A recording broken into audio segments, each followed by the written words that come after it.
Assalamualaikum warahmatullahi wabarakatuh.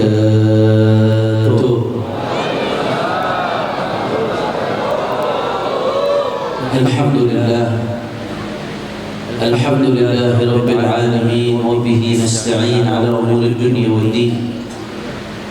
Allahumma shalli wa sallim wa barik wa karrim wa majid wa 'azim ala sayyidina wa habibina wa syafi'ina wa nuri qulubina Muhammad al-fatih lima ughliqa wal khatim lima sabaq nasiril haqqi bil haqq wal hadi ila siratal mustaqim wa ala alihi wa sahbihi haqqa qadrihi wa miqdarihi al-'azim ya fatah ya alim amma ba'd. Para ahli ulama, para asatidz, para habaib, para kiai, para sesepuh, para tokoh masyarakat, wabil khusus Syekhna Sayyidul Walid Al-Habib Hamid Al-Nagib bin Muhammad bin Syekh Abu Bakar Salim. Begitu pula putra beliau Al-Habib Bagir, Al-Habib Abdullah Huna, dan semuanya, para habaib, para kiai, para ulama, para sesepuh yang begitu banyak hadir di sini, khususnya dari keluarga besar As-Salafiyah Al-Khairiyah Rompeng. Tidak saya sebutkan satu persatu tanpa mengurangi rasa hormat saya kepada beliau semua. Kita doakan mudah-mudahan para habaib kita, para kiai kita, para ulama kita, guru-guru kita, Allah panjangkan umurnya, Allah sehatkan badannya, Allah jaga zahir batinnya, Allah menangkan perjuangannya. Amin ya rabbal. Dan salam penghormatan yang paling istimewa saya hadiahkan kepada hadirin hadirat, muslimin muslimat, mukminin mukminat yang hadir pada malam hari ini. Semua angkat tangannya kita minta sama Allah. Mudah-mudahan tidaklah kita keluar dari tempat ini kecuali semua dosa kita diampuni oleh Allah. Yang sakit Allah angkat penyakitnya, Allah sehatkan badannya. Semua yang hadir dilapangkan rezekinya, diberkahi kehidupannya. Amin ya rabbal. Saya tadi begitu barusan dari acara di Serang, kita ziarah kubro Sultan Maulana Hasanuddin bin Syarif Hidayatullah bersama Sayyidul Walid Imam Besar Al-Habib Rizik Syihab. Mudah-mudahan dia dijaga oleh Allah Subhanahu wa taala. Di perjalanan dari Serang kemari karena lelah saya ketiduran. Begitu sampai di sini saya kaget. Ini kok bangun-bangun di Pamekasan ini? Dengar bahasa mana sambutannya? Rek mencuri kabeh.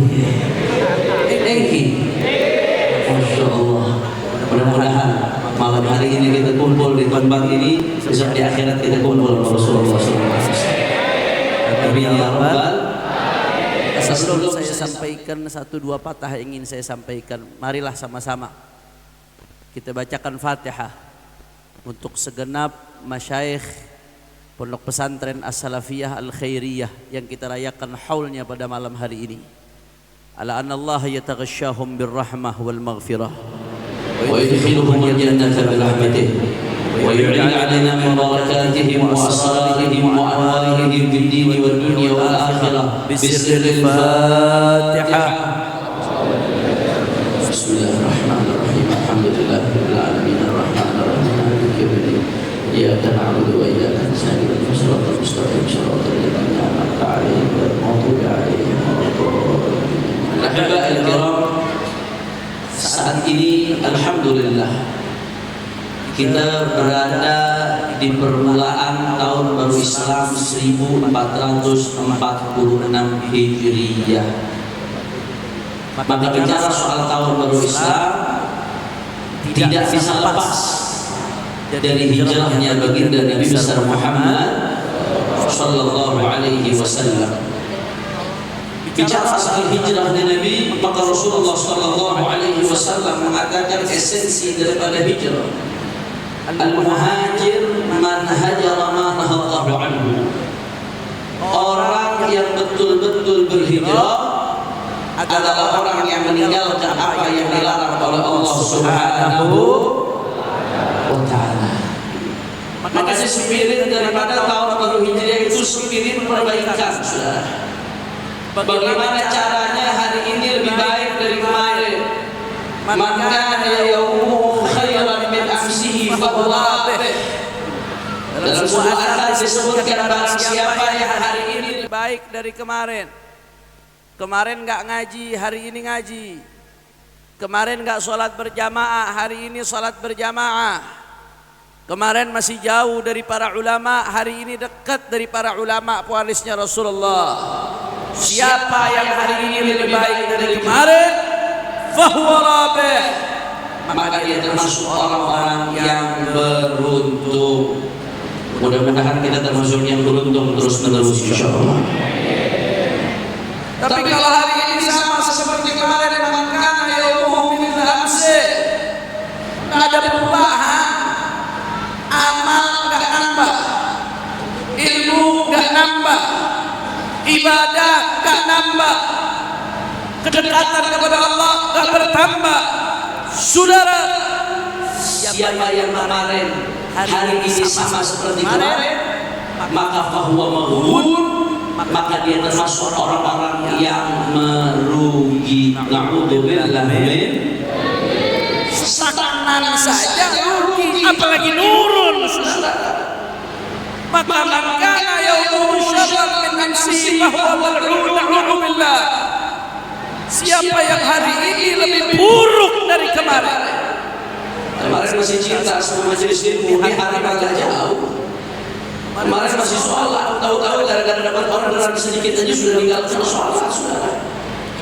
Kemarin masih dekat, saudara, dengan majelis-majelis yang baik, tahu-tahu hari ini jauh. Fahuwa mal'un. Maka orang yang hari ini lebih buruk dari kemarin adalah orang yang dijauhkan dari rahmatnya Allah Subhanahu wa Ta'ala. Na'udzubillah min. Maka oleh karena itu, saudara, di awal tahun baru Hijriah ini 1446 Hijriah, semangat yang kita tanamkan adalah bagaimana caranya semangat perbaikan, saudara. Maka tidak ada perbaikan kecuali dengan peningkatan ketakwaan kepada Allah Subhanahu wa Ta'ala. Tidak ada ketakwaan kepada Allah kecuali manakala meninggalkan larangan Allah dan menjalankan perintah Allah Subhanahu. Saya perhatikan, saudara, dari sekian banyak maksiat yang ada di tengah-tengah umat saat ini, dari sekian banyak penyakit masyarakat, setidaknya saat ini ada umat yang wabah dan berlembab di tengah-tengah umat, saudara. Yang pertama adalah riba. Oh, hati-hati, saudara. Kita saat ini sampai pada titik seolah-olah riba dianggap wajar, riba dianggap biasa, riba dianggap tidak ada masalah. Saya kasih contoh sederhana aja, Pak Bu. Pinjol. Saat ini pinjol banyak atau tidak? Banyak atau tidak? Kita buka YouTube, nontonnya pengajian, iklannya pinjol. Betul atau tidak? Buka YouTube, mau nontonnya qasidah, kadang nontonnya baca Quran, iklannya ada lagi, saudara. Betul atau tidak? Saya kasih contoh sederhana bagaimana begitu mengkhawatirkannya propaganda untuk membuat seolah riba biasa. Pinjol itu salah satu jenis riba. Namanya riba qarad, kullu qardin jarrafan fa huwa riba. Meminjamkan uang tapi dikembalikan harus lebih. Kalau dalam waktu sekian nggak dikembalikan, nambah lagi bunganya, nambah lagi bunganya. Itu jelas riba. Saya kasih sederhana contoh betapa mengerikannya propaganda ini. Anak saya, saudara, anak saya Abu Bakar, mudah-mudahan jadi orang soleh, doakan. Waktu umur 4 tahunan kurang lebih, Anak saya ini kalau buka YouTube harus didampingi ibunya, nggak boleh pegang HP sendiri tanpa didampingi orang tua, karena bahaya. Anak kecil kalau pegang HP awalnya dibuka bagus, nanti ngerembet kemana-mana tanpa terkontrol. Kalau nggak ibunya, pengasuhnya harus mendampingi. Kalau nonton paling kartun, lagu anak-anak, sholawatan, kadang-kadang sekali lihat video abahnya sesekali. Tapi suatu saat ketika anak saya ditanya sama ibu saya, waktu itu anak saya mau sunat. Ketika anak saya mau sunat ditanya sama ibu saya, Abu Bakar mau kado apa? Ibu saya nih, anak saya manggil ibu saya tidak. Abu mau PS5 tidak. Pinter, bintangnya mahal kadonya. PS5 tidak, kata ibu saya. Wah, tidak ada duit PS5. Duit itu tidak ada. Apa jawaban anak saya? Pinjam di Anda kami aja tidak, limitnya sampai 20 juta. Ini anak ada dosa, gak kenal maksiat, belajar tentang dosa, tapi bisa tahu-tahuan gara-gara lihat iklan propaganda seolah-olah riba hal yang wajar, bukan dosa. Saya jadi teringat satu hadis baginda Rasulullah SAW. Saya ala nasi zaman ما لا يبقى على الأرض إلا أكل الربا أو كما قال فإن لم يأكله يصيبه غيره أو كما قال صلى الله عليه وسلم. Nanti akan datang satu zaman di mana-mana orang makan riba. Kalau nggak makan pun kecipratan debunya, saudara. Ini hadis tentang kita mewajarkan riba. Bukan. Tapi ingin menggambarkan bagaimana fitnah zaman yang terjadi. Padahal dosa riba nggak main-main. Allah ancam dalam Al-Quran, ya ayyuhalladzina amanu taqullaha wa dharu ma baqiya minal riba in kuntum mu'minin fa in lam taf'alu fa'dhanu biharbin minallahi wa rasulih. Apabila Allah Subhanahu wa ta'ala, ya ayyuhalladzina amanu, ya orang-orang yang beriman, ittaqullah, bertakwalah kepada Allah. Ini panggilan dari Allah kepada orang yang di hatinya ada iman, saudara. Kalau yang di hatinya tidak ada iman, silahkan tidak usah dengarkan, skip dulu. Tapi kalau yang di hatinya ada iman, wajib untuk mendengarkan panggilan ini dari Allah Subhanahu wa ta'ala. Ittaqullah, kata Allah, bertakwalah kepada Allah. Wadharu ma baqiya riba, ma baqiya minar riba, tinggalkan itu yang namanya riba. In kuntum mu'minin, manakala kalian betul-betul beriman kepada Allah. Fa in lam taf'alu, kata Allah Ta'ala, kalau kamu enggak lakukan, kamu tetap makan itu yang namanya riba, apa kata Allah? Fa'dhanu biharbin minallahi wa rasulih, siap-siap dengan perang dengan Allah dan Rasulnya. Jawab yang kompak dengan betul, tapi jawab yang kompak. Kira-kira kalau orang kita tentang perang sama Allah dan Rasulnya, hancur atau tidak? Hancur atau tidak? Habis atau tidak? Saya cerita satu kisah. Al-Imam Malik bin Anas radhiyallahu anhu, gurunya Imam Syafi'i. Suatu saat ada orang nanya ke Imam Malik. Ini orang yang nanya, dia pada suatu malam melihat ada orang mabuk. Orang yang nanya ke Imam Malik. Ketika melihat ada orang mabuk dan tingkah lakunya orang mabuk itu luar biasa menjijikkan, akhirnya dia berkeyakinan nggak ada dosa yang lebih dari mabuk. Pasti mabuk dan berdosa. Singkat cerita, saudara, karena dia begitu yakin mabuk itu dosa besar, orang ini sampai mengatakan, andai kata ada dosa yang lebih besar dari mabuk, maka fazawiyah ditalik, maka istri saya ceraikan. Orang ini nih, artinya apa? Kalau memang betul ada dosa yang lebih besar dari mabuk, istri tidak cerai. Tapi kalau ternyata ada dosa yang lebih besar dari mabuk, minum minuman keras, maka istri cerai. Begitu selesai ngomong, ini orang baru mikir, oh ini istri saya jatuh cerai katanya nih. Makanya mikir dulu baru ngomong, jangan ngomong dulu mikir. Datang ke Imam Malik, wahai Imam, saya tadi ngomong begini, wahai Imam, kalau ada dosa yang lebih besar dari mabuk, maka istri saya ceraikan.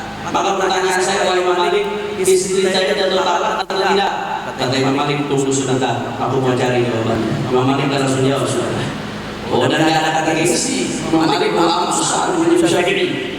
Yang namanya hukum Allah itu nggak bisa pakai akal-akalan, nggak bisa pakai tebak-tebakan. Begitu bilang nggak tahu, tunggu saya cari dulu sudah. Dicari sama Imam Malik berapa hari kemudian orang itu datang. Malik tunggu lagi, saya masih cari. Kemudian berapa hari kemudian datang lagi orang ini ke Imam Malik. Ya, istri kamu jatuh cerai. Artinya apa? Berarti ada dosa yang lebih besar dari minum minuman keras. Lo apa dosa itu Imam Malik? Saya buka Al-Quran satu persatu ayat Quran saya periksa. Saya buka hadis Nabi Sallallahu Alaihi Wasallam. Begitu saya buka Al-Quran, saya buka hadis, saya akan mendapatkan dosa yang lebih besar riba. Kenapa? Karena tantangannya karena Allah Subhanahu Wa Taala nantang perang orang-orang yang melakukan riba, sehingga saya berpandangan nggak ada dosa yang lebih besar daripada sesuatu yang ditantang perang oleh Allah Subhanahu Wa Taala. Tapi anehnya dianggap biasa, dianggap wajar, seolah-olah nggak ada masalah. Begitu entengnya orang pinjol, makan bunga dan lain sebagainya, saudara. Seolah-olah nggak takut ditantang perang sama Allah Subhanahu Wa Taala. Maka oleh karena itu Bapak Ibu sekalian, hati-hati, takutlah, bertakwalah kepada Allah. Jangan sampai kita termasuk orang-orang yang ditantang perang oleh Allah Subhanahu Wa Taala. Di sisi lain, orang kaya juga mesti peka. Ibadahnya orang kaya bukan cuma zikir. Ibadahnya orang kaya bukan cuma sholat. Kalau ada orang susah, bantu, pinjamkan. Kenapa pahalanya meminjamkan orang itu lebih besar dari pahalanya memberikan, saudara? Pahala sedekah. Karena kalau orang pinjam, saudara, itu sudah pasti dalam keadaan terdesak. Kalau orang memberikan atau orang diberikan belum tentu terdesak. Tapi kalau orang minjam sudah pasti keadaan terdesak. Apalagi begitu minjam dibebas double pahalanya, saudara. Maka orang kaya dengan berzikir, sedekahnya, sholawat dan lain sebagainya. Ibadahnya orang kaya termasuk memperhatikan fuqara wal masakin. Tapi di sisi lain orang yang minjem juga mesti tahu diri. Jangan udah minjem begitu ditagih galakkan aja. Begitu banyak kayak begitu. Hati-hati yang namanya hutang tanggung jawab di hadapan Allah. Sampai syahid sekalipun masih tergantung gara-gara ada. Hati-hati. Tapi kesimpulannya, baik umatnya harus disadarkan akan bahaya riba, bahaya pinjam-pinjaman online, tidak main-main dosanya. Dan di sisi lain, orang-orang kaya juga harus disadarkan bagaimana hartanya digunakan untuk membantu sesama umatnya, baginda Nabi besar Muhammad Sallallahu Alaihi Wasallam. Kira-kira sampai sini jelas atau tidak? Jelas atau tidak? Jawab yang kompak. Kalau begitu yang namanya riba bahaya atau tidak? Riba bahaya atau tidak? Riba dosanya besar atau tidak? Kalau orang ditantang perang sama Allah, hancur atau tidak? Hancur atau tidak? Siap tinggalkan riba? Siap perangi riba? Takbir! Sallu ala Nabi. Ini yang diam-diam lagi pusing nih, Allah udah terlanjur pinjam online ya. Niatin tobat, insya Allah Allah kasih jalan keluar semuanya. Kalau ada yang masih terlilit, selesaikan, habis itu niatkan tobat, berhenti, Allah kasih. Wa yamhaqullahu riba wa yurbis sadaqat. Nggak ada orang miskin gara-gara meninggalkan riba, nggak ada, saudara. Saya belum pernah dengar ada orang miskin gara-gara meninggalkan riba, nggak ada. Orang miskin gara-gara riba banyak. Saya kenal beberapa orang kaya raya, asetnya miliaran, tapi bunga utangnya berkembang terus sampai ngalahkan asetnya, bangkrut gara-gara bunga, saudara. Berapa banyak pengusaha-pengusaha yang harus bangkrut gara-gara terlilit bunga? Hati-hati. Kalau orang yang ngambil, yang menggunakan riba saja dosanya besar, apalagi orang yang menjerat orang dengan riba. Na'udzubillah min. Jelas atau tidak? Insya itu yang pertama. Sebelum saya lanjutkan, jam berapa ini? Jam 10:30 kurang 5. Lanjut atau jangan? Lanjut atau jangan? Biasanya kalau di Jakarta jam segini bencong aja udah tobat ini, saudara. Ini orang Cilengsi jam segini masih lanjut, masih semangat. Yakin? Betul? Saya pengen dengar dulu semangatnya. Reng Matura kapi semua angkat tangannya. Takbir, takbir. Sallu ala nabi. Yang kedua dan yang ketiga sekaligus. Yang kedua dan yang ketiga. Apa yang kedua dan yang ketiga, saudara? Ini diantara maksiat yang merebak di tengah umat yang kita harus perbaiki di momentum tahun baru Islam ini, saudara. Yang kedua dan yang ketiga adalah narkoba dan judi, apalagi judi online. Nah, banyak gak yang main? Banyak gak yang main? Di sini-sini aja muka udah. Insya Allah kalau di sini nggak ada, insya Allah. Amin, amin. Saya dapat data dari Kumham Pak Bu, dari Menkumham. Saya pernah dapat data. Itu penjara se Indonesia rata-rata overload. Saya pengalaman waktu di penjara, waktu mondok di pondok pesantren Bareskrim Mabes Polri. Ada yang mau daftar? Kalau ada yang mau daftar gratis, saudara. Tapi saya ingat waktu mondok di Bareskrim Polri, walaupun ditaruhnya di penjara, tapi yang ikut khidmah di kamar ke saya, Habib Rizik yang ikut bantu-bantu, anak Madura, saudara. Walaupun dia napi, jadi senapi-napinya orang Madura masih cinta sama ulama. Allahu Akbar. Masya Allah, saudara. Itu yang namanya penjara Indonesia overload, lebihi muatan. Satu kamar yang harusnya dipakai 7 orang diisi bisa 17 atau 15 orang, bahkan 20 orang. Itu di mana-mana penjara.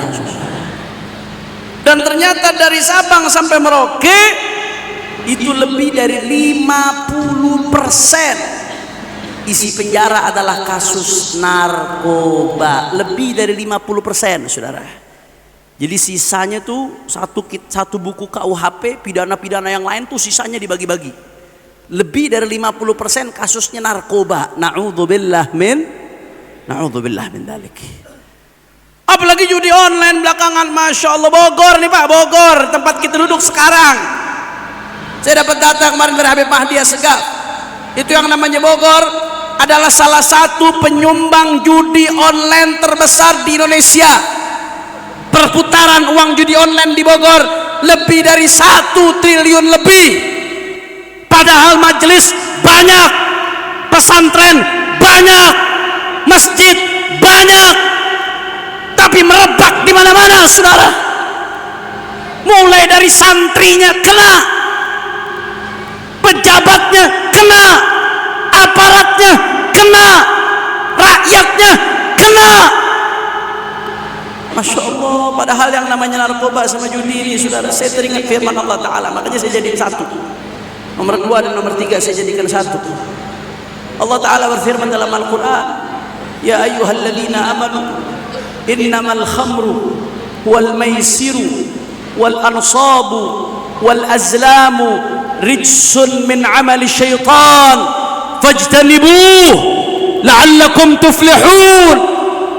Innama yuridu syaitan ay yuqi'a bainakumul adawata wal baghdha'a fil khamri wal maisir wa yasuddakum an dzikrillah wa 'anis salat fahal antum muntahun. Shadaqallahul azim. Apa kata Allah Ta'ala, saudara? Kata Allah, ya ayyuhalladzina amanu, hei orang-orang yang beriman, anda-anda yang di hatinya ada keimanan kepada Allah, mengakui Allah sebagai Tuhan, anda sedang dipanggil oleh Allah Ta'ala. Ya ayyuhalladzina amanu, hei orang-orang yang beriman, innamal khamru, sesungguhnya khamr. Apa itu khamr? Khamr itu kullu muskir, setiap yang memabukkan, mau yang cair atau yang bubuk atau yang kapsul atau yang asap. Kalau memabukkan disebut khamar. Jelas atau tidak? Habib, kalau sedikit bagaimana? Ma askara kathiruhu faqaliluhu haram. Kalau banyaknya membuat mabok, maka sedikitnya pun haram. Mau yang namanya bir, mau yang namanya anggur merah, anggur putih, anggur hitam, anggur abu-abu lagi saudara. Narkoba, narkotika, sabu-sabu, topi miring, tembakau, gorila. Habib kau tahu? Iya, gua kan dulu di penjaranya ditaruhnya di blok narkoba. Walaupun saya kagak pernah narkoba, tapi murid-murid saya banyak bandar narkoba, saudara. Tahu persis. Haram. Tidak peduli apa jenisnya. Apapun yang memabukkan, yang merusak akal, haram. Innamal khamru wal maisiru. Maisir itu artinya qimar, judi, saudara. Mau yang online, mau yang offline, hukumnya yang nggak jawab ketahuan main judi online nih. Mau yang online, mau yang offline, hukumnya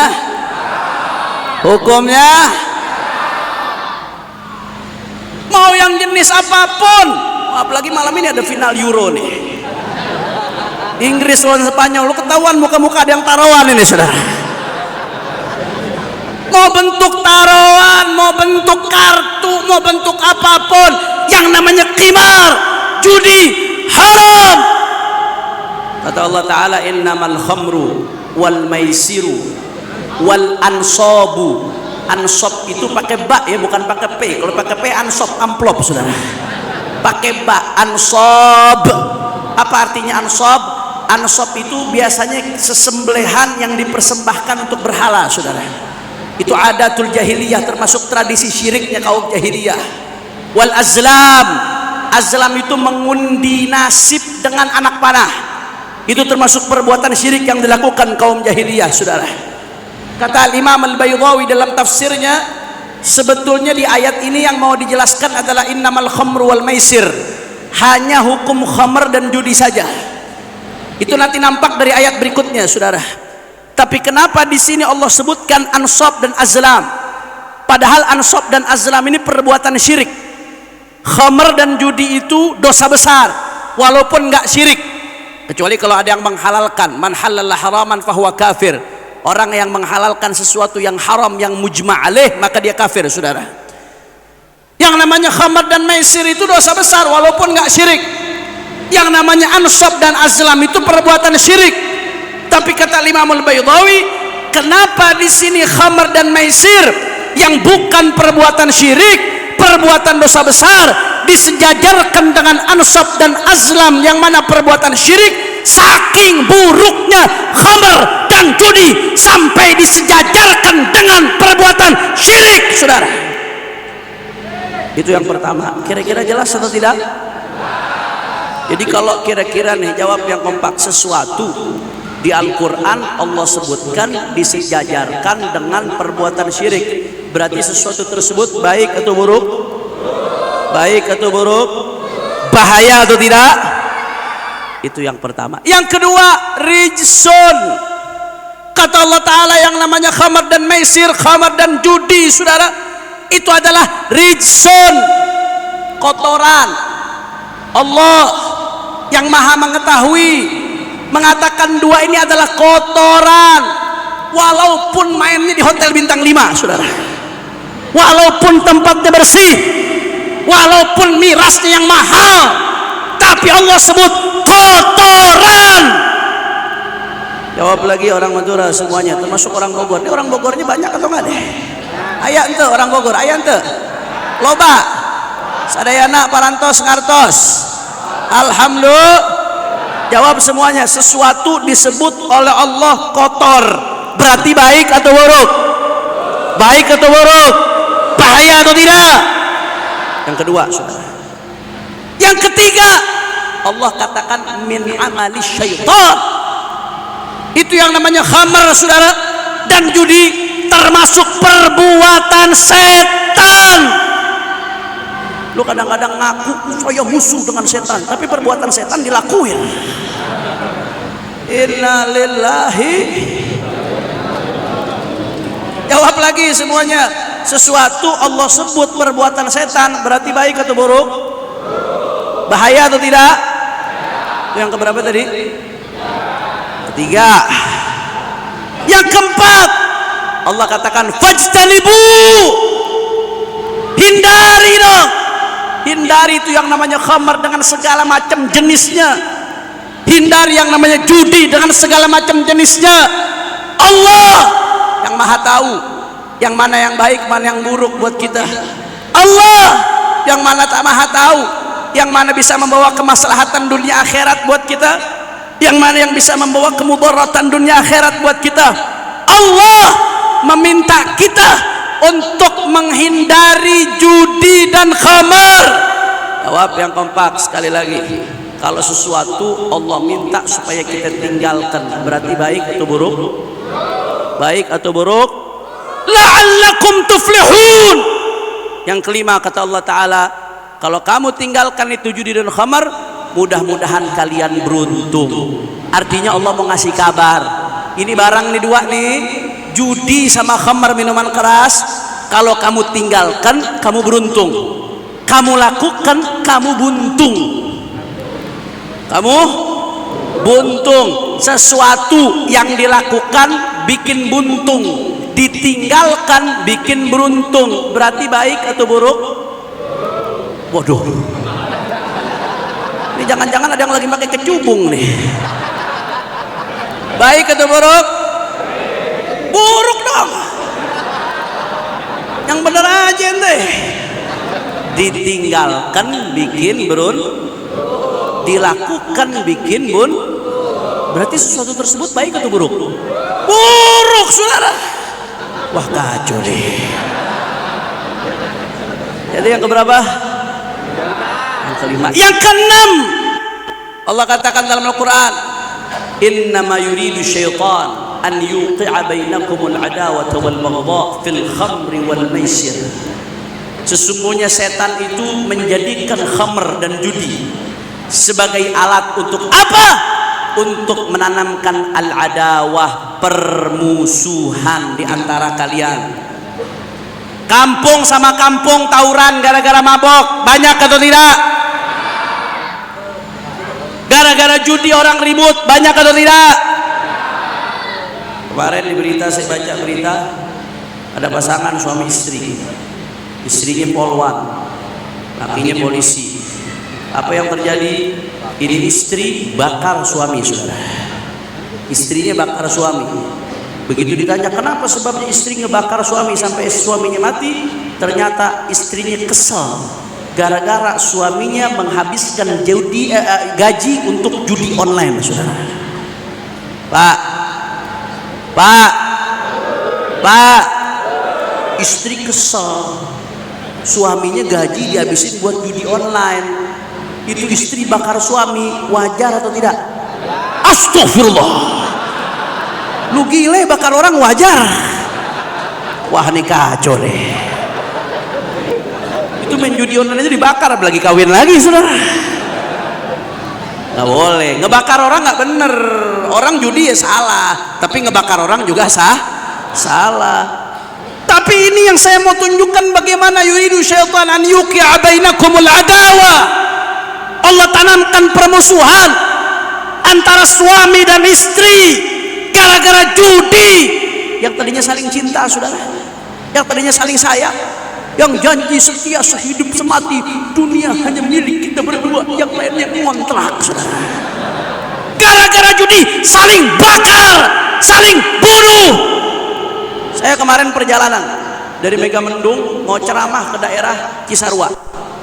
Begitu saya di perjalanan, ya, itu Adang ikut tuh, si Adang, si Daro. Tahu-tahu di tengah jalan ada mobil parkir di tengah-tengah. Ada orang rame, saya lihat ini ada apa ada kecelakaan, saudara. Apa ada orang? Begitu saya deketin, ternyata apa? Suami istri.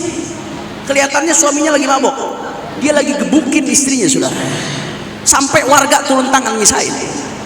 Gara-gara apa? Khamar. Suami istri yang saling cinta jadi bermusuhan, sampai suami nyiksa istrinya di tengah jalan gara-gara khamar. Innalillahi. Dan yang ketujuh al-baghdha, permusuhan, saudara.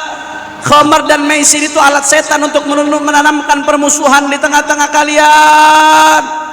Wa yasuddakum an dzikrillah. Yang kedelapan, khamar dan maisir adalah alat setan untuk mencegah kalian dari berzikir. Orang kalau udah kena narkoba diajak zikir susah atau tidak?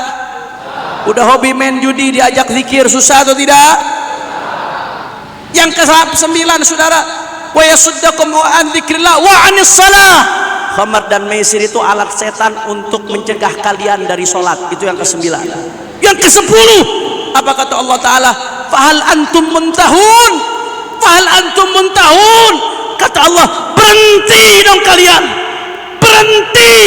Saudara, Allah yang menciptakan kita, yang membuat darah kita mengalir saudara, yang membuat jantung kita berdetak saudara. Allah yang menghidupkan kita, yang tidak pernah meminta bayaran atas udara yang kita hirup saudara. Allah yang memberikan kita segala-galanya. Allah sampai mengatakan, hei hambaku, fahal antum muntahun, berhenti dong kamu dari judi. Fahal antum muntahun, berhenti dong kamu dari minuman keras, dari narkoba. Ya Allah saudara, andai kata Allah melarang kita sesuatu tanpa Allah sebutkan alasannya, sudah menjadi kewajiban kita untuk meninggalkan sesuatu tersebut saudara. Perhatikan lagi baik-baik omongan saya. Andai kata Allah melarang kita sesuatu tanpa Allah sebutkan alasannya, maka sudah kewajiban kita untuk meninggalkan sesuatu tersebut saudara. Apalagi kalau Allah sebutkan alasan larangannya, satu alasan, itu menjadi penekanan kita untuk meninggalkan. Apalagi kalau Allah sampai berikan 10 penekanan di dalam melarang khamar dan judi, 10 penekanan, seolah-olah Al-Quran pengen ngasih tahu kita, hei hamba-hamba Allah yang beriman, itu yang namanya khamar, yang namanya judi haram, haram, haram, haram, haram, haram, haram, haram, haram, haram.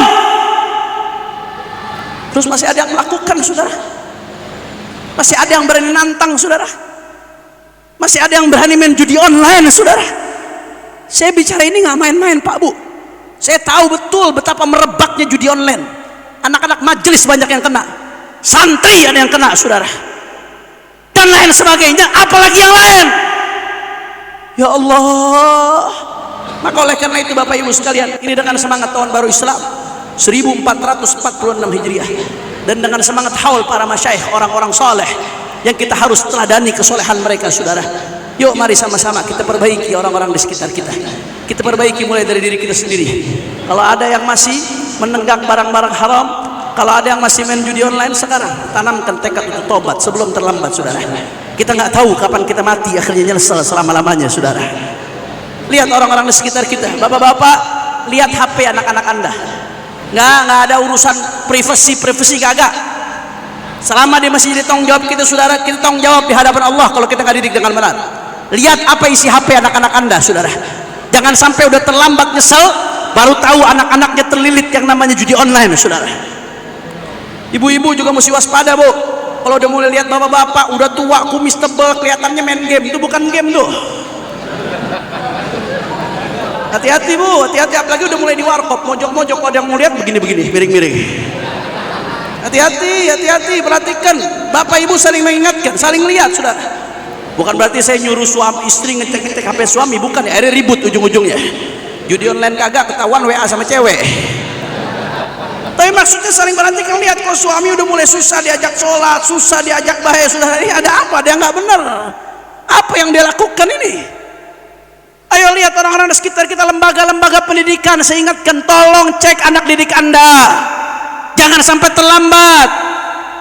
Bos-bos yang punya pegawai, perhatikan pegawai-pegawainya.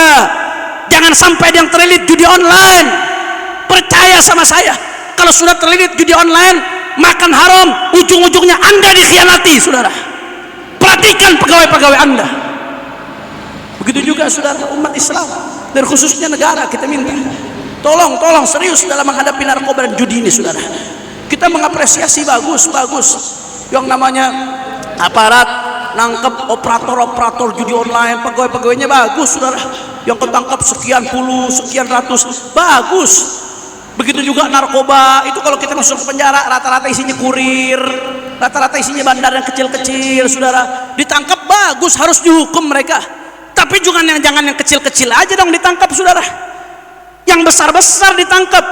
Itu yang ngendaliin triliunan, itu yang mesti ditangkap, saudara. Kalau yang ditangkap di bawah saja, satu ketangkap, mereka akan bayar orang lain untuk kerja.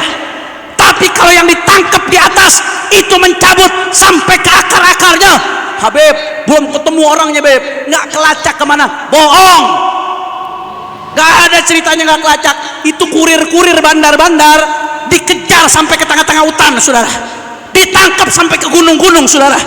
Apalagi itu yang namanya bos-bosnya yang mengendalikan triliunan. Kalau pemerintah mau serius untuk menangkap, pasti bisa. Kenapa sampai sekarang jarang yang tertangkap, saudara? Betul.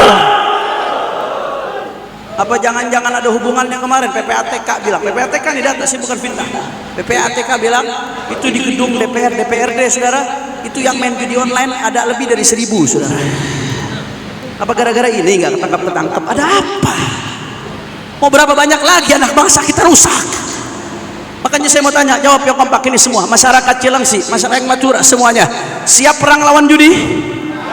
Orang kompak siap perang lawan judi? Ini mafia judi nggak main-main, saudara. Saya bicara seperti ini resiko buat saya. Bisa saja pulang dari sini saya dibunuh di jalan, saudara. Mafia narkoba itu nggak main-main, saudara. Kartel-kartel. Bisa saja pulang dari tempat ini saya dibunuh di jalan, saudara. Tapi apa boleh buat? Inilah resiko menyampaikan kebenaran. Karena kalau tidak kita lawan, maka yang akan jadi korbannya anak cucu kita, saudara. Yang akan jadi korbannya generasi yang akan datang. Makanya saya mau tanya masyarakat semuanya, siap perang melawan judi? Orang kompak siap perang melawan judi? Ini yang nggak jawab masih ada judi online di HP-nya nih. Siap perang melawan judi? Siap perang melawan judi? Siap perang melawan minuman keras? Siap perang melawan narkoba? Siap hajar narkoba? Takbir! Takbir! Sallu ala nabi. Yang terakhir, yang keempat, saudara. Yang keberapa? Wah, udah mau jam 10 ini, jam 11. Lanjut apa jangan? Lanjut apa jangan? Allahumma shalli ala Muhammad. Yang terakhir, karena di sini ada nasihat yang utama dari guru kita, guru saya Sayyidul Walid Habib Nagib. Maka yang terakhir, yang keempat, saudara, yang keempat, yang sekarang mulai ada, khususnya di media sosial. Walaupun memang belum sebanyak yang pertama, kedua, ketiga, tapi bibit-bibitnya mulai ada di media sosial, saudara. Apa di antara dosa yang nggak dipahami oleh masyarakat? At-ta'nu fil ansab, menyerang nasab orang lain, saudara. Saudara, di dalam hadis riwayat Sahih Muslim, Rasulullah SAW bersabda, apa kata Rasulullah? Arba'atun min umuril jahiliyah la yatrukunahunna. Ada 4 perkara tersebut merupakan perkara jahiliyah, perbuatan orang jahiliyah. Orang jahiliyah nggak ninggalkan 4 perkara ini, kata Nabi SAW. Di antaranya, 2 di antaranya, yang pertama al-fakhru fil ahsab, membangga-banggakan garis keturunan. Cuma modal kakek saya, mentang-mentang cucu Nabi, mentang-mentang kakeknya orang soleh, tapi nggak mau beramal baik, akhlaknya buruk. Man abta'a bihi amalu lam yusri bihi nasabuh. Orang kalau amalnya jelek, akhlaknya buruk, walaupun nasabnya mulia, nasabnya nggak akan ngangkat dia, saudara. Hati-hati, saya selalu sampaikan di berbagai tempat. Anda punya nasab mulia, entah yang Habib kah, yang keturunan kiai kah, keturunan wali kah, siapapun Anda, keturunan raja-raja kah, Anda punya nasab mulia, tapi tidak dibarengi dengan ilmu dan akhlak yang mulia, hanya akan memperberat hisab di hadapan Allah Subhanahu wa taala.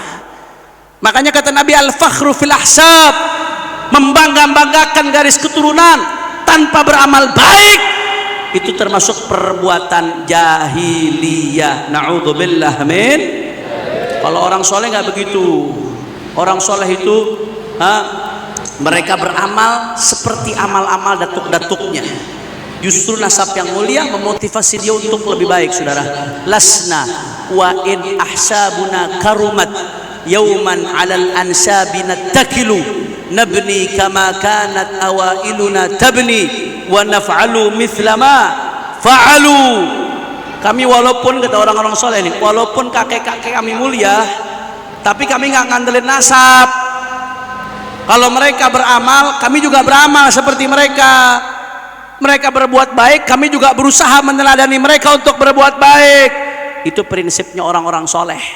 Kalau yang hanya modal membanggakan nasab, itu prinsip jahiliyah. Na'udzubillah min. Yang kedua, at-ta'nu fil ansab. Kata Nabi termasuk perbuatan jahiliyah nyerang nasab orang lain. Di dalam hadis lain riwayat Sahih Muslim, kata Rasulullah, "Ithnani finnas huma bihim kufrun."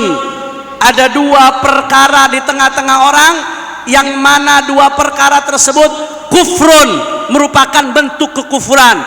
Di dalam syarah-syarah hadis disebutkan ay min khisalil kuffar. Dua hal ini termasuk perbuatannya orang kafir, yaitu termasuk dosa minal kabair, saudara. Apa diantaranya kata Nabi yang termasuk perbuatan orang kufar? At-ta'nu fin nasab, nyerang nasab orang lain. Kata Al-Imam Al-Hafidh Al-Munawi di dalam kitabnya At-Taisir dan dalam kitabnya Faidul Qadir, beliau mengatakan yang dimaksud at-ta'nu fil ansab al-qadhu fi nasabin thabata bi dhahiri syara', menyerang nasab yang udah dianggap sah menurut zahirnya syariat. Bi an yaqul hadza laisa min dzurriyyat fulan.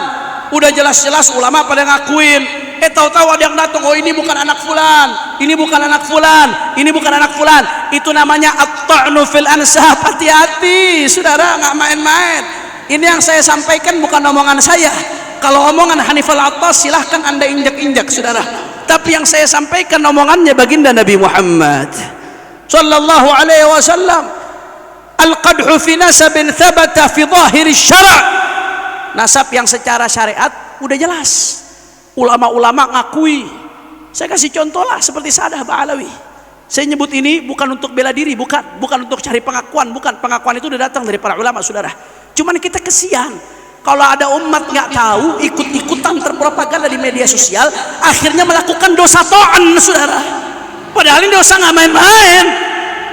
Ulama udah ngakui. Al-Imam Al-Janadi mengakui, Asy-Syarji Az-Zabidi mengakui, Al-Imam Husain bin Abdurrahman Al-Ahdal Mu'arrikhul Yaman mengakui, saudara, bahwasanya yang namanya Ba'alul Dzurriyyah Nabi.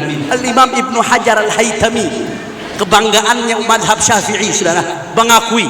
Al-Imam As-Sakhawi mengakui. Al-Imam Murtada Az-Zabidi yang ngarang Syarah Ihya Ulumuddin sampai nulis kitab Ar-Raudhul Jali fi Nasabi Bani Alawi. Bahkan dalam Tajul Arus Syarhil Qamus beliau ikut mengakui Sa'dah Ba'alawi adalah Husaini, saudara. Ulama-ulama yang lain, Al-Imam Asy-Syarqawi dalam salah satu kitabnya, saudara, tentang tabaqat daripada Syafi'iyah. Begitu juga Al-Imam Bakri Syata, pengarang daripada I'anatul Talibin, ketika nulis biografi gurunya Said Ahmad Zaini Dahlan, mereka mengakui siadah kesadahan Sa'dah Al-Abi Alawi, saudara. Belum lagi ulama-ulama sekarang, An-Nabhani sampai mengatakan amin as-sahina ahli baiti nasaban. Al-Imam, saudara, banyak ulama-ulama, Kiai Hasyim Asy'ari, Syekh Nawawi Al-Bantani, ulama-ulama besar, saudara, nggak pernah ada ribut. Mereka ngakuin, tahu-tahu ada datang orang setelah 1000 tahun mengatakan itu Ubaidillah bukan anaknya Ahmad bin Isa. Setelah 1000 tahun lo kemana aja? Kalau memang itu bukan ulama-ulama dulu yang sudah menafikan, saudara, kenapa ulama dulu nggak ada masalah? Baru ini yang memasalahkan setelah 1000 tahun. Bayangkan, apakah ulama dulu nggak ada yang ngerti? Apakah ulama dulu semuanya bodoh, saudara? Apakah kiai-kiai kita para wali Allah semuanya bodoh, saudara? Udah gitu teriak-teriak, siapapun yang mau debat dengan saya tantang debat 3 hari 3 malam. Akhirnya saya datang ke Banten, ada forum debat. Saya datang ke Banten. Begitu saya datang ke Banten, orangnya kabur. Al-Kaburi. Betul atau tidak? Betul atau tidak? Hati-hati saudara. Saya mau ingatkan hati-hati. Ini urusan ta'an fil nasab, bukan urusan main-main Bapak Ibu sekalian. Ini bukan urusan main-main Bapak Ibu sekalian. Ini bukan urusan wa maqali inna rahmatan lafi Allah. Kalau itu urusan main-main saudara. Ngomong sama semut, ngomong sama bidadari terakhir. Masyakali wa maqali ya masyakala. Ini urusan ta'an fil nasab. Kau akan bertanggung jawab di hadapan Allah Subhanahu wa taala, saudara. Kau akan bertanggung jawab di hadapan Allah Subhanahu wa taala, saudara. Hati-hati. Maka oleh karena itu saya mau katakan ini bukan urusan nasab. Ini sekali lagi bukan urusan nasab, ini bukan urusan kajian ilmiah. Ini urusan pecah belah antara habaib dan kiai, saudara. Betul atau tidak? Betul atau tidak?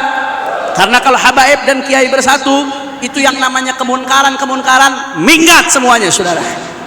Ada yang nggak senang habaib kiai bersatu, saudara. Akhirnya dipecah belah, dibentur-benturkan, diadu domba. Kalau habaib sama kiainya sudah ribut, saudara, nggak ada lagi yang bicara soal narkoba, nggak ada habaib dan kiai yang bicara soal minuman keras, nggak ada habaib dan kiai yang bicara soal korupsi, nggak ada habaib kiai yang bicara soal kezaliman, nggak ada habaib kiai yang bicara soal judi, nggak ada habaib dan kiai yang bicara soal ketidakadilan penegakan hukum. Dibenturkan habaib kiai, dibikin sibuk sampai lupa dengan umat, saudara. Makanya saya tegaskan dimanapun, saudara, kalau ada yang coba-coba ngadu domba habaib kiai, saudara, mereka gunakan politik belah bambu, kita lawan dengan politik sambung bambu. Setuju? Setuju? Setuju? Kalau sampai ada yang gunakan politik pecah belah, kita lawan dengan politik persatuan. Setuju? Setuju?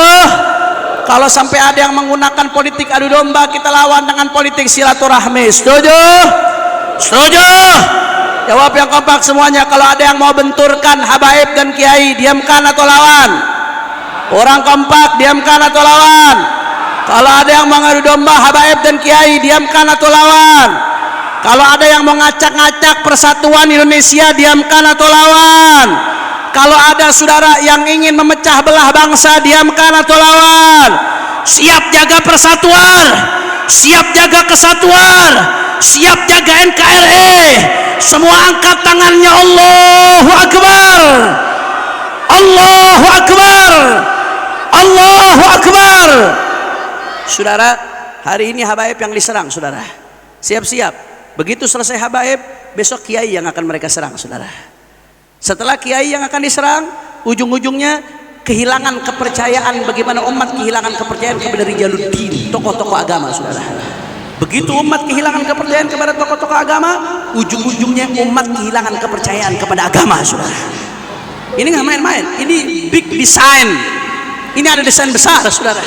Tidak main-main, sadar atau tidak sadar, pemecah belahan di antara umat adalah big design, desain besar untuk membuat umat tidak lagi percaya dengan din, dengan ajarannya baginda Nabi besar Muhammad sallallahu alaihi wasallam. Saudara, maka terakhir sebagai penutup, mari sama-sama kita baca sholawat dengan niat mudah-mudahan berkah sholawat. Yang punya hajat Allah kabul hajatnya, yang sakit Allah angkat penyakitnya, Allah sehatkan badannya, semua yang hadir dilapangkan rezekinya, diberkahi kehidupannya. Amin ya rabbal. Dan kita doakan juga mudah-mudahan berkat sholawat saudara-saudara kita di Palestina diberikan kemenangan oleh Allah. Israel dihancurkan oleh Allah, Israel dihancurkan oleh Allah. Palestina diberikan kemenangan oleh Allah. Masjidil Aqsa dimerdekakan oleh Allah. Amin ya rabbal. Ayo sama-sama semuanya, semua hadrah ikut backing vokal, jangan ikut biar jamaah jadi backing vokal semuanya. Allahumma shalli Muhammad wa ashghili zalimin in Allahumma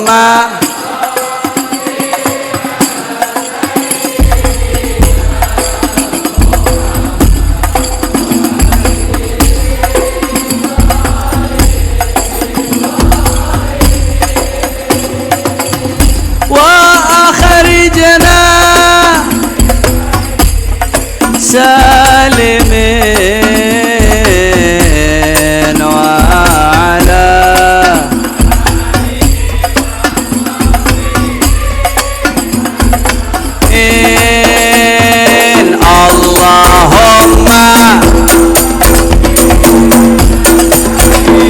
حبيبي يا رسول الله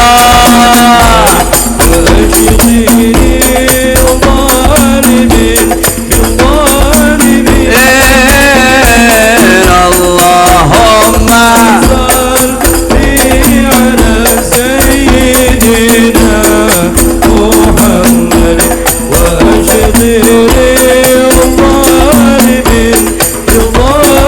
angkat tangan semua minta sama Allah wa kharijna min baini masalibi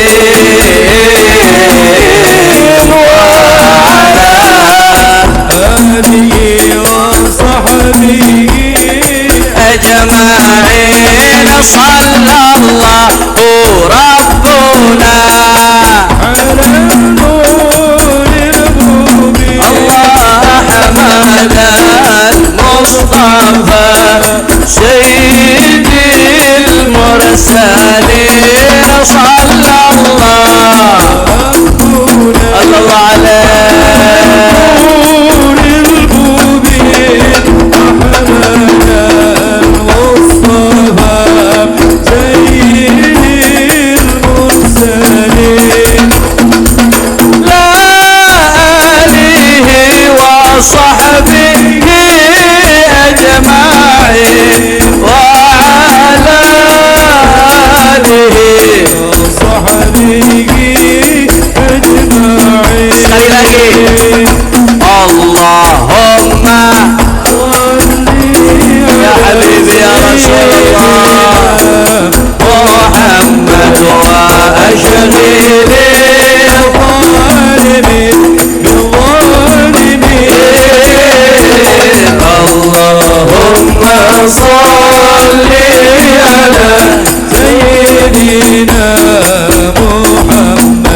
kesembuhan guru-guru kita. Allahumma salli ala Muhammadin tibbil qulubi wa dawa'iha ya Rasulullah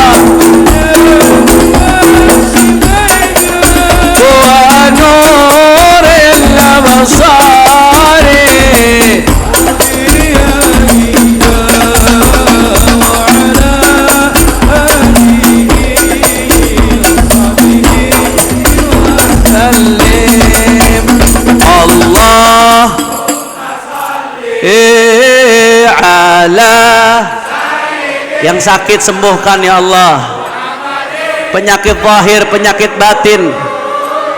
Begitu pula untuk keluarga kami yang kami cintai, guru-guru kami ya Allah, afiatil, angkat penyakit umat ya Allah.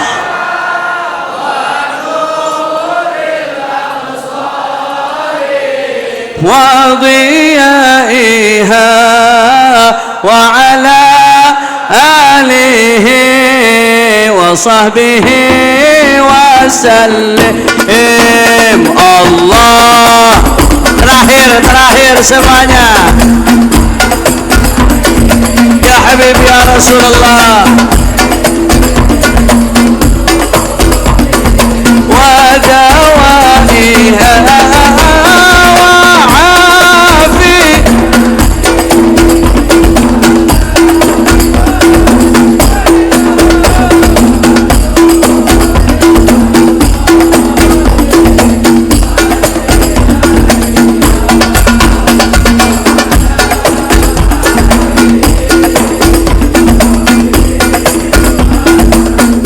angkat tangannya, takbir, takbir, takbir, sallu ala nabi. اللهم اجعل جمعنا هذا جمعا مرحوما وتفرقنا من بعده تفرقا معصوما ولا تجعل أحدا فينا ولا منا ولا معنا شقيا ولا محروما ونهدي إلى أرواح مشايخ pondok pesantren As-Salafiyah Al-Khairiyah nuhdi ila arwahi man Allah yataghashahum birrahmah wal maghfirah wa ila walidina walidina walidikum wa amwatina wa amwat muslimin jami' an Allah yataghashahum birrahmah wal maghfirah yadkhiluhum al-jannah bi rahmatihi wa ila hadratin nabi sirri al-Fatihah.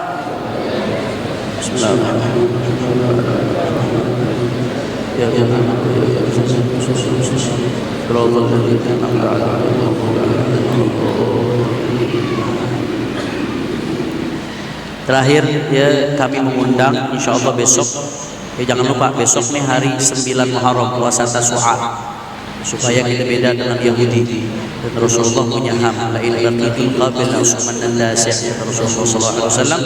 Kemudian hari Selasa hari Asyura disunahkan puasa Asyura itu menggugurkan dosa setahun sebelumnya ya. Dan insyaallah di hari Asyura itu hari yang mulia, hari dijabah doa. Insyaallah kami bersama Sayyid Walid Imam Besar Habib Rizik dan bersama umat Islam di Jabodetabek kita akan adakan ziarah kubro ke luar Batang, sholat asar berjamaah di luar Batang. Setelah itu kita baca doa Asyura dan zikir Asyura bersama-sama. Setelah itu dengarkan tausiah, lalu kita tutup dengan buka puasa bersama di Keramat luar Batang Habib Husain bin Abu Bakar Al-Idrus. Insyaallah ajak sanak family kita, ajak keluarga kita, syiarkan, ramaikan biar di hari tersebut kita makin berkah Ini saja yang saya sampaikan, lebih kurangnya mohon maaf. Hadani Allah wa iyyakum ila siratal mustaqim. Samihni 'alal italah. Subhanakallahumma wa bihamdika asyhadu an la ilaha illa anta astaghfiruka wa atubu ilaik. Wassalamu alaikum warahmatullahi wabarakatuh.